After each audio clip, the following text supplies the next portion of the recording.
अस्सलाम वालेकुम स्टूडेंट, सुनाए क्या हाल। अच्छा स्टूडेंट, हमने एफएससी पार्ट 1 का चैप्टर नंबर 2 स्टार्ट किया था। तो पीछे हमने देखा कि हमारे पास टॉर्क क्या होता है। हम हमेशा उसको आई एफ साइन एंगल ही क्यों लेते हैं, और उसके बाद हमने देखा कि हमें टॉर्क की ज़रूरत ही क्यों पेश आई, क्या वजह थी कि हमें फ़िज़िक्स में टॉर्क को पढ़ना पड़ा। और फिर हमने उस टॉर्क के रिलेटेड इम्पोर्टेंट एमसीक्यूज़ को भी देखा। तो आज हम देखेंगे कि उस टॉर्क में से जो इम्पोर्टेंट न्यूमेरिकल बन सकते हैं, जो कि हमारे पास ई कैट और एम कैट और साथ में पीपीएससी के लिए इम्पोर्टेंट होंगे, तो अब हम उनको देखते हैं। तो मेरा नाम जाहिद इमरान और आपका ये चैनल फिज़िक्स अकेडमी। तो चलिए शुरू करते हैं इंपॉर्टेंट न्यूमेरिकल को। स्टूडेंट बहुत ही इंपॉर्टेंट और मज़े के न्यूमेरिकल होंगे, इंशाल्लाह आपके सारे कंसेप्ट क्लियर हो जाएंगे। तो हम देखते हैं कि जो पहला हमारे पास न्यूमेरिकल है वो ये कह रहा है कि हमारे पास ये एक पार्टिकल है और इसका इस ओरिजिन से इस एक्सिस से जिसके इर्द गिर्द इस पार्टिकल पी ने रोटेट करना है, इससे इसका फासला हमारे पास है 1 मीटर का। ये इन्फॉर्मेशन वो दे रहा है और वो कहता है कि इस पार्टिकल के ऊपर हमारे पास एक फोर्स लगती है इस डायरेक्शन में। ये हमारे पास फोर्स लग गई इस पार्टिकल के ऊपर जिसने इस पॉइंट के इर्द गिर्द एक्सिस ऑफ रोटेशन के इर्द गिर्द रोटेट करना है। अब ये फोर्स लग गई, इसकी मैग्नीट्यूड वो कह रहा है कि हमारे पास है 10 न्यूटन की। अब वो हमारे पास कहता है कि जब भी फोर्स हमारे पास किसी ना किसी कोई भी वेक्टर हो, चाहे फोर्स हो कोई भी वेक्टर हो, वो एक्स एक्स के साथ एंगल बनाएगी तो उसके 2 हिस्से हो जाएंगे, एक उसका एक्स में दूसरा उसका वाई में। अब वो कहता है इसके भी हमारे पास 2 हिस्से हो गए। ये हमारे पास इसका परपेंडिकुलर वाला हिस्सा और ये हमारे पास इसका हो जाएगा पैरेलल वाला हिस्सा। अब वो इतनी इन्फॉर्मेशन, ये कहता है कि ये जो हमारे पास एंगल है वो हमारे पास है 53 का एंगल। इतनी इन्फॉर्मेशन दे के वो हमारे पास पूछता है कि टॉर्क क्या है। स्टूडेंट हमारे पास इसी तरह के न्यूमेरिकल आते हैं ई कैट और एम कैट के पेपर में। वो सिंपली तो नहीं ना होता कि ऐसे ही हमें पूछ ले टॉर्क की डेफिनेशन क्या है या फार्मूला क्या है, वो इसी तरह के घुमा फिरा के हमारे पास न्यूमेरिकल देता है। तो इतनी इन्फॉर्मेशन ऐसे उसने फिगर बना के दी हुई है। वो कहता है कि एक पार्टिकल है, उसके ऊपर 10 न्यूटन की फोर्स लग रही है, उसका ओरिजिन से फासला 1 मीटर है। उस फोर्स के 2 हिस्से हो गए, एक एक्स में दूसरा वाई में, और वाई के साथ उसका एंगल है 53। तो बताओ हमारे पास टॉर्क क्या है। स्टूडेंट वीडियो को पॉज करके आपने खुद सोल्व करना है, आप देखेंगे इंशाल्लाह आंसर आ जाएगा। तो स्टूडेंट हमारे पास बच्चे क्या करते हैं, वो जैसे ही ये देखते हैं फिगर को वो कहते हैं ये तो बहुत ईजी है, वो हमारे पास ये स्टार्ट कर देते हैं। फार्मूला उनको आता है, वो जी स्टार्ट कर देते हैं। वो तो कहते हैं इतना इजी से हमें मिल गया, आर भी दिया हुआ है, ये हमारे पास आर है मोमेंट आर्म, ये हमारे पास फोर्स की मैग्नीट्यूड भी दी, एंगल भी दिया हुआ है, हमारी तो मुझे लग गई। वो कहते हैं कि आर 1 है, एफ हमारे पास 10 है, और साइन हमारे पास एंगल कितना है 53 का। और जब वो इसको सोल्व करते हैं तो इसका आंसर आ जाता है 7.9। और जब नीचे जो ऑप्शन दिया हुआ था 7.9 का, उसके ऊपर क्लिक कर देते हैं और स्टूडेंट वो गलती कर देते हैं, वो इस एमसीक्यूज़ को गलत कर देते हैं। वो क्या करते हैं, उन्होंने तो बस याद किया हुआ है कि हमारे पास क्या है फार्मूला, ये आर एफ साइन एंगल, उन्होंने बस ये याद किया होता है कि ये फार्मूला है, इसमें वैल्यू पुट करनी है, तो वो इतना सोल्व करके हमारे पास आंसर गलत ले आते हैं। स्टूडेंट हमें पता कि टॉर्क उसी वक्त जनरेट होगा जब हमारे पास उस फोर्स का जो हिस्सा परपेंडिकुलर डायरेक्शन में है इस आर के, वहीं वाला हिस्सा हमारे पास टॉर्क जनरेट करेगा। तो अब वो बच्चे कहते हैं सर ये भी तो हमारे पास एफ साइन एंगल जो है ये भी तो परपेंडिकुलर वाला हिस्सा ही है जो कि इस आर के ऊपर लग रहा है, तो हमारा गलत कैसे हो गया। तो स्टूडेंट हमेशा हमेशा ये बात याद रखना कि हमारे पास एफ साइन एंगल ही, ये ज़रूरी नहीं कि हमारे पास एफ साइन एंगल ही जो कंपोनेंट है वो इस आर के परपेंडिकुलर हो। स्टूडेंट दोबारा सुन लें, हमेशा ये बात ध्यान में रखना कि हमारे पास एफ साइन एंगल सिर्फ ये वाला कंपोनेंट ही नहीं जो कि हमारे पास इस आर के परपेंडिकुलर है। ये हमारे पास एफ साइन एंगल उसी वक्त हमारे पास इस आर के परपेंडिकुलर होगा जब हम एंगल एक्स एक्सिस के साथ लेते हैं या एंगल आर और एफ के दरमियान हो। क्या स्टूडेंट दोबारा, हमारे पास एफ साइन एंगल उसी वक्त इस आर के परपेंडिकुलर होगा जब हमारे पास एंगल एक्स एक्सिस के साथ हो या एंगल आर और एफ के दरमियान हो। उसी वक्त एफ साइन एंगल हमारे पास इस आर के परपेंडिकुलर होगा, अदरवाइज ये वाला गलत हो जाएगा। अब हमने कौन सा एंगल पुट किया, ये वाला, ये तो उस फोर्स का उसके परपेंडिकुलर के साथ ही एंगल है, लेकिन हमें कौन सा चाहिए, एक्स एक्स के साथ या आर के साथ, जब हमने ये वाला फार्मूला यूज करना है। तो अब हम देखते हैं कि हमें कौन सा एंगल चाहिए, ये वाला, क्योंकि हमने स्टूडेंट देखा था कि जब हम कैलकुलेशन करते हैं तो हमारे पास अगर ये एक ट्रायंगल है तो हम ये कहते हैं ये हमारे पास फर्ज करो यही फोर्स है, तो हम क्या कहते हैं, साइन एंगल हमारे पास क्या होता है, हाई पार्टी परपेंडिकुलर ओवर हाई पार्टीन्यूस। ये फर्ज करो परपेंडिकुलर है एफ वाई, तो एफ वाई ओवर हम क्या लिख लेते हैं ये एफ, तो एफ हमारे पास क्या आ जाता है, F Y F sine angle. तो देखो स्टूडेंट एफ साइन एंगल जो कि परपेंडिकुलर वाला इस हमारे पास फोर्स का कंपोनेंट है वो उसी वक्त आया जब हमने एंगल एक्स एक्सिस के साथ लिया। ये सारी कैलकुलेशन उसी वक्त आई जब हमने एंगल आर के साथ लिया या एक्स एक्सिस के साथ लिया। अगर हमारे पास एंगल चेंज हो गया तो सारी कहानी चेंज हो जाएगी। हमारे पास अब एंगल जो है वो ये वाला, अगर हमने लाजमी यही फार्मूला यूज़ करना है तो हमें एंगल ये वाला लेना पड़ेगा। तो अब जब हम ये वाला एंगल लेते हैं तो ये कितना बनेगा, ये हमारे पास स्टूडेंट बनेगा 37, क्योंकि ये 53 ये 37 तो टोटल बनकर 90 हो जाएगा। तो अब हम फार्मूला लगाते हैं, अब हमारा आंसर ठीक आएगा। R1 है, F हमारे पास कितना है स्टूडेंट, वो हमारे पास 10 न्यूटन है, और साइन अब एंगल अब जो साइन वाला कंपोनेंट लेना है अब ये ठीक है 37 लेंगे। जब हम इसको सोल्व करेंगे तो ये हमारे पास 6.08 आई थिंक आ जाएगा। ये हमारे पास असल में ऑप्शन है। अब क्या देखा कि जब हमने एंगल एक्स एक्सिस के साथ लिया तो उसी वक्त हमारे पास सही आंसर आया। स्टूडेंट मैंने आपको आगे कहा था कि ये ज़रूरी नहीं कि हमारे पास एफ साइन एंगल ही फोर्स का वो वाला कंपोनेंट हो जो इस आर के परपेंडिकुलर हो। अब इसको समझते हैं ये कि कैसे।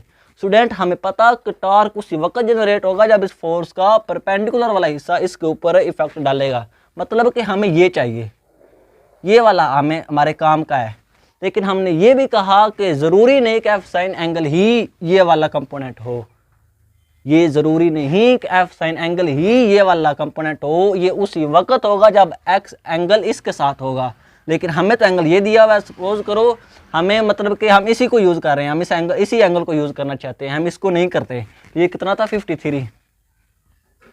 अब क्या कहा कि ज़रूरी नहीं कि एफ साइन एंगल ही वो वाला कंपोनेंट हो जिस आर के परपेंडिकुलर हो। अब देखते हैं कि और कौन सा कंपोनेंट बन सकता है, होगा तो यही, तो इसकी क्या वैल्यू आएगी। तो हमें पता कि हमारे पास अगर ये वाला एफ साइन एंगल है जो कि हमारे पास इस परपेंडिकुलर है, तो हमारे पास एंगल के साथ जो होता है वो कोज वाला हिस्सा होता है। तो ये कौन सा हो गया, एफ कोज वाला हो गया जो एंगल के साथ होता है। तो इसी में भी अब हमारे पास ये अगर हमने एंगल यूज़ करना है तो ये एंगल के साथ वाला इस फोर्स का एंगल के साथ ये वाला हमारे पास कंपोनेंट है, तो इसकी क्या वैल्यू आएगी, एफ कोज एंगल। तो स्टूडेंट देखो एफ साइन एंगल ही नहीं, एफ कोज एंगल भी वो वाला कंपोनेंट है इस फोर्स का जो कि इस आर के परपेंडिकुलर है।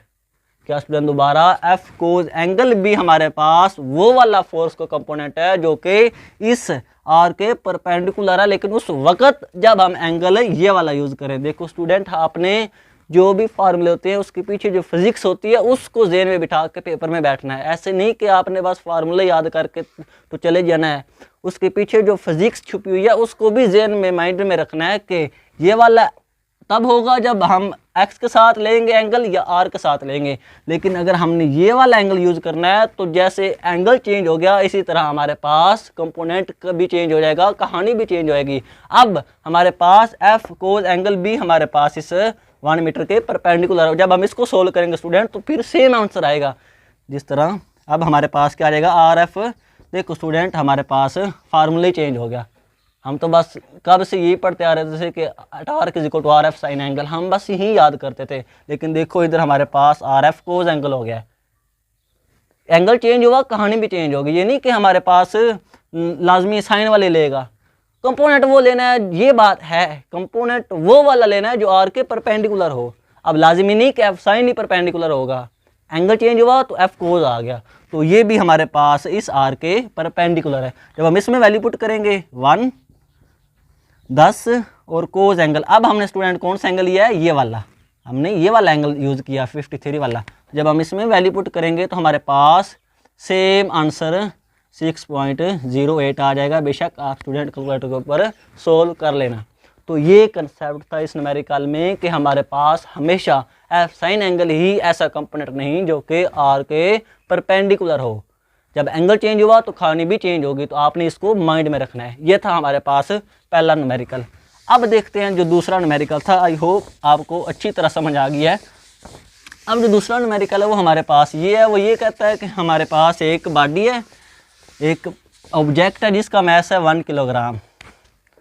एक ऑब्जेक्ट है जिसका मैस है हमारे पास 1 kg, और इसने इस पॉइंट के इर्द गिर्द रोटेट करना है, इस एक्सिस के इर्द गिर्द इसने ऐसे रोटेट करना है। ठीक हो गया।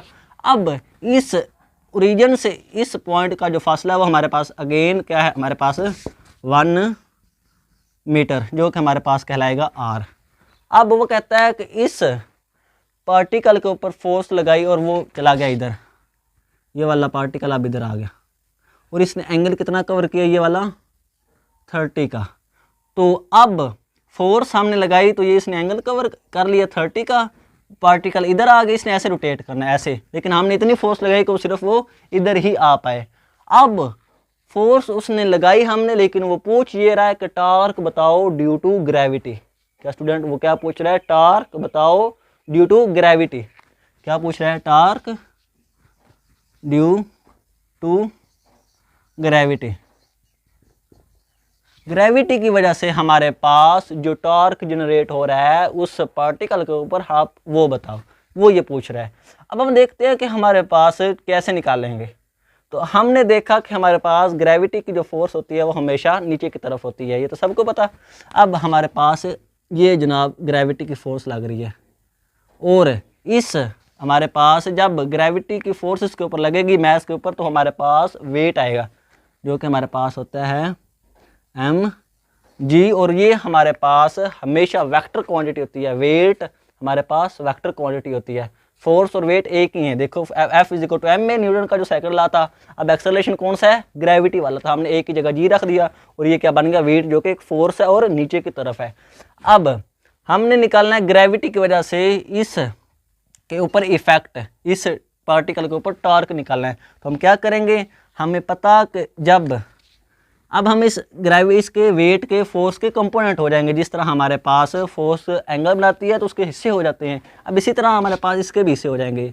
एक इसका हिस्सा ये हो जाएगा, ये एंगल है ना स्टूडेंट, हम यही लेंगे, ये ऐसे ही था ना, तो ये एंगल ले लिया। जिस तरह ये नीचे था तो ये वाला था, अब हमने बिल्कुल ये वाला एंगल लिया, तो हमारे पास क्या बन गया, mg कोज एंगल, और ये हमारे पास बन जाएगा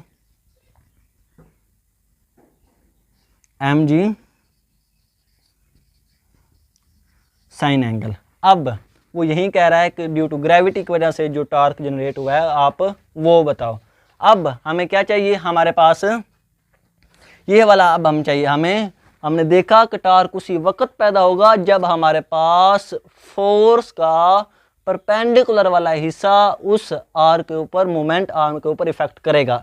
तो देखा कि ये वाला हमारे पास मोमेंट आर्म था 1 मीटर का, ये वाला जो कंपोनेंट है कोज वाला, ये तो इसके पैरेलल है। जिस तरह ये दरवाज़ा था, हमने पीछे देखा इस एग्जांपल को, तो अगर हम ये वाला मोमेंट आर्म होता है, अगर हमें इस तरह फोर्स लगाते रहें, चाहे सारी ज़िंदगी लगा दें, दरवाज़ा कभी नहीं खुलेगा। बिल्कुल यही वो केस हमारा ये आ रहा है, और mg कोज एंगल भी हमारे पास इसी डायरेक्शन में है।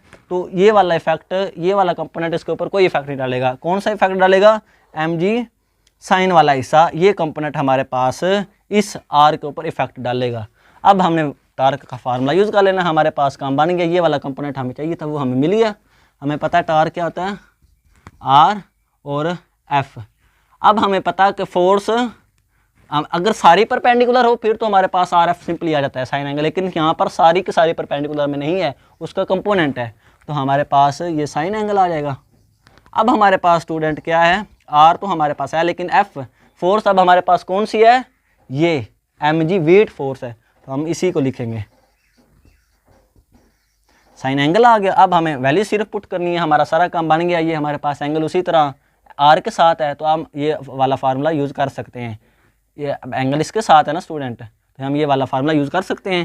तो आर हमारे पास 1 है, उसी तरह मैथ्स हमारे पास भी 1 है, जी हमारे पास 10 है, और साइन एंगल हमारे पास कितना है 30। तो जब हम इसको सोल्व करेंगे तो ये हमारे पास 5 न्यूटन मीटर का हमारे पास टार्क आ जाएगा। तो स्टूडेंट इस तरह के न्यूमेरिकल वो पूछ सकता है। ये तो सिंपली इजी था। हमने क्या किया, हमें ग्रेविटी की वजह से टार्क चाहिए था, हमने सबसे पहले क्या किया, उस हमारे पास जो वेट का उसके कंपोनेंट किए, क्योंकि फोर्स जो था हमारे पास नीचे की तरफ वो ग्रेविटी की फोर्स थी, हमने वेट के कंपोनेंट किए। हमारे पास जो काम का था वो था mg साइन एंगल, ये वाला हमारे काम का था। हमने इसको इधर पुट किया, पुट करने के बाद वैल्यू पुट की, पुट करने के बाद हमारे पास फाइनली आंसर 5 न्यूटन मीटर का आ जाएगा। तो इस तरह के हमारे पास वो न्यूमेरिकल पूछ सकता है। तो आई होप आपके कंसेप्ट कुछ ना कुछ क्लियर हो गए हैं कि हमारे पास टार्क होता क्या है, किस तरह के उसमें से न्यूमेरिकल बन सकते हैं। तो आई होप आज के सारे कंसेप्ट आपके क्लियर हैं। इंशाल्लाह मिलेंगे अगली वीडियो में। ओके, अल्लाह हाफिज़।